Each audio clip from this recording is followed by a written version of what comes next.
Bismillahirrahmanirrahim.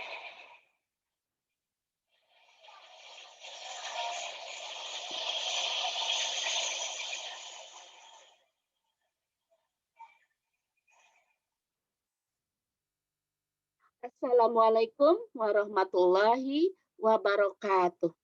Alhamdulillah wassalatu wassalamu ala Rasulillah wa ala alihi wa sahbihi ajmain amma ba'du. Segala puji bagi Allah Ta'ala yang senantiasa melimpahkan rahmat dan karunia-Nya kepada kita semua. Selamat pagi anak-anakku sekalian, bagaimana kabarnya hari ini?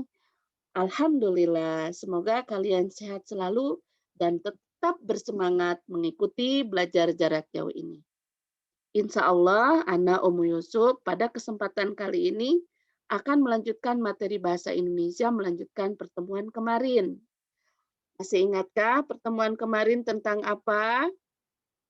Baik, jadi tentang ciri kebahasaan teks eksposisi. Tujuan pembelajaran kali ini, siswa mampu mengidentifikasi unsur kebahasaan teks eksposisi.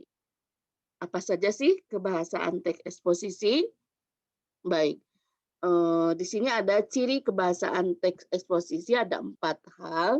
Yang pertama adalah teks eksposisi, ciri kebahasaannya menggunakan kata ganti pronominal orang pertama, baik jamak ataupun tunggal. Contohnya misalnya ada kata saya, kami, atau kita. Kemudian ciri kebahasaan yang kedua dalam teks eksposisi bersifat non-fiksi atau ilmiah populer.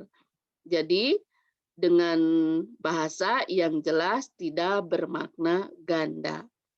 Poin yang ketiga, ciri kebahasaan teks eksposisi yaitu bersifat informatif, di mana sesuai fakta, contoh, bukti, atau merujuk pada pendapat pakar. Ya. Kemudian poin yang keempat, ciri kebahasaan teks eksposisi yaitu bersifat faktual. Jadi fakta-fakta untuk mendukung penulis agar dapat dipertanggungjawabkan kebenarannya. Jadi ciri kebahasaan teks eksposisi itu sesuai fakta-fakta ya. Kemudian sebelum kita membahas ke materi berikutnya, contoh teks eksposisi. Coba lihat gambar yang berikut. Sedang apakah anak-anak ini? Wah, ternyata ada yang menjawab sedang belajar daring, BJJ, belajar jarak jauh. Betulkah? Atau sedang apa? Ternyata setelah diselidiki, anak-anak ini sedang bermain game online. Menurut kalian, apakah game online itu baik sebagai anak-anak pelajar?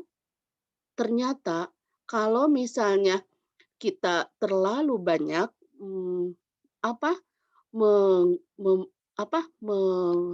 memainkan game online, ternyata sangat negatif, kurang bagus, kurang baik. Akibat yang akan ditimbulkan adalah jadi susah tidur, karena terus-menerus mengejar target angka tertinggi, penasaran, terus memainkannya sampai tidak bisa tidur. Kemudian makan pun tidak punya nafsu makan. Kemudian emosi tidak terkendali emosinya, terkadang marah-marah, nangis, dan tidak jelas ya. Selain itu, sebagai pelajar, ketika belajar pun tidak fokus karena sudah terpikat dan kecanduan memainkan game online. Subhanallah ya, jangan sampai kita itu ya tergantung memainkan game online ini karena banyak sekali dampak buruknya buat kita. Nah, kali ini salah satu contoh teks eksposisi Umu akan membawakan teks eksposisi mewaspadai bahaya kecanduan game online. Berikut contoh teks eksposisi. Di dalam teks eksposisi kemarin sudah dibahas bahwa ada unsur-unsurnya, di antaranya ada judul, tesis, argumentasi atau isi, dan penutup ya, atau penguat. Kemudian di sini contoh di teks eksposisi ini judulnya adalah mewaspadai bahaya kecanduan game online. Bagian paragraf yang termasuk unsur tesis yaitu tentang kecanduan terhadap internet dinilai merupakan tindakan yang biasanya dilakukan secara berulang untuk mengurangi kecemasan. Untuk menghilangkan kecemasan tersebut, seseorang mencari pelampiasan dengan memanfaatkan internet untuk bermain game online. Anak-anak pun lebih banyak menghabiskan waktu dengan bermain game online. Namun, terlalu sering bermain game online dapat mengganggu kehidupan dan dapat menyebabkan stres pada keluarga, teman, dan lingkungan sekitar. Hal ini disebabkan jarangnya seseorang berinteraksi dengan orang lain secara langsung. Itu unsur dalam tesisnya, ya, pembuka yang hal umum. Kemudian argumentasinya, yang unsur argumentasi di paragraf kedua dan ketiga yaitu banyak psikolog menyatakan bahwa waktu berlebih yang dihabiskan oleh anak-anak untuk bermain game online dapat membawa dampak negatif terhadap masa depan mereka jika tidak dihiraukan. Kecanduan tersebut dapat berdampak buruk dalam waktu dekat maupun jangka panjang. Dalam waktu dekat, anak yang kecanduan dapat mengalami gangguan tidur, kurang nafsu makan, suka menyendiri, dan lupa waktu. Dalam jangka panjang, kecanduan ini dapat menyebabkan tingkat kesehatan menurun akibat kurang tidur dan makan, yang juga menjadikan anak lebih emosional dan tidak bisa konsentrasi terhadap pendidikan. Anak juga dapat mengalami depresi dan penurunan kemampuan bersosialisasi. Kemudian yang paragraf argumentasi atau isi yang berikutnya, berkaitan dengan bahaya game online tersebut, ada beberapa langkah yang dapat dilakukan oleh orang tua untuk mengurangi kecanduan tersebut.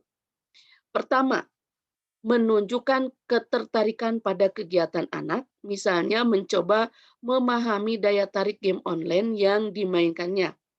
Yang kedua, membatasi akses internet dengan sehat. Ketiga, mematikan Wi-Fi pada jam-jam tertentu, terutama saat jam belajar dan istirahat. Keempat, menerapkan aturan kepada semua anggota keluarga untuk tidak menggunakan gawai pada saat tertentu, seperti saat makan atau saat kumpul keluarga. Kelima, menerapkan peraturan mematikan semua layar, termasuk TV, 30 menit sebelum tidur. Keenam, menyampaikan ke pihak sekolah untuk membantu mendukung pembatasan penggunaan game online. Nah, itu argumentasi isi ya dari teks eksposisi. Kemudian paragraf terakhir yaitu unsur yang terakhir penegasan ulang. Tanda-tanda pada anak yang kecanduan game online adalah menjadi gelisah dan mudah marah bila tidak bisa bermain game, serta migrain karena konsentrasi dan ketegangan mata. Mengingat demikian bahayanya bermain game online, orang tua benar-benar harus memperhatikan permasalahan ini secara serius agar tidak menimbulkan dampak buruk berkepanjangan. Nah, itu salah satu contoh teks eksposisi dan unsur-unsur yang terdapat di dalamnya ya. Kemudian tugasnya yaitu kalian silakan mengidentifikasi ciri-ciri kebahasaan yang terdapat dalam teks tersebut dengan menunjukkan bukti tekstualnya menggunakan tabel seperti berikut.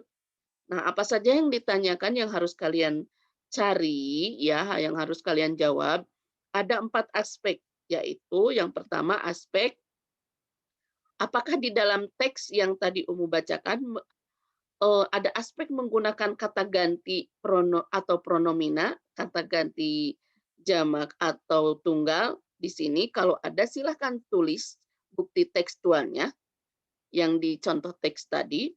Kemudian apakah di dalam teks yang tadi ada aspek menggunakan istilah ilmiah atau populer?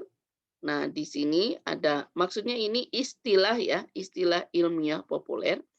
Di sini silakan bukti tekstualnya ditulis sesuai yang contoh teks eksposisi yang tadi Umu bacakan. Kemudian yang aspek yang ketiga, apakah di dalam teks tersebut bersifat informatif, diperkaya dengan fakta, contoh atau pendapat pakar, silakan bukti tekstualnya ditulis juga.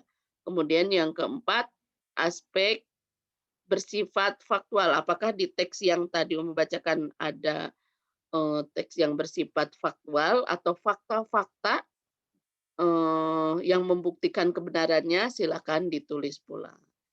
Nah, kerjakan soal evaluasi ini di buku catatan atau diketik langsung dan kirim melalui foto atau WhatsApp ke guru pengajarnya masing-masing. Nah, di sini nanti silakan materi dan soal evaluasi akan disampaikan melalui PDF juga. Kalian bisa melihat di PDF-nya. Untuk pertemuan kali ini disertakan dengan contoh soal ya untuk evaluasi pembelajaran tentang teks eksposisi. Insya Allah pekan depan kita akan membahas tentang teks eksplanasi ya, memahami tentang apa itu teks eksplanasi. Mungkin untuk materi kali ini dicukupkan sekian. Semoga Allah memberikan kemudahan dalam pengerjaan tugas ini ya. Jangan lupa mengisi kehadiran pelajaran bahasa Indonesia dan mengerjakan tugas evaluasinya di Google Formulir yang sudah disiapkan. Atas perhatiannya, mengucapkan jazakumullahu khairan katsira. Subhanakallahumma wa bihamdika asyhadu alla ilaha illa anta astaghfiruka wa atubu ilaik.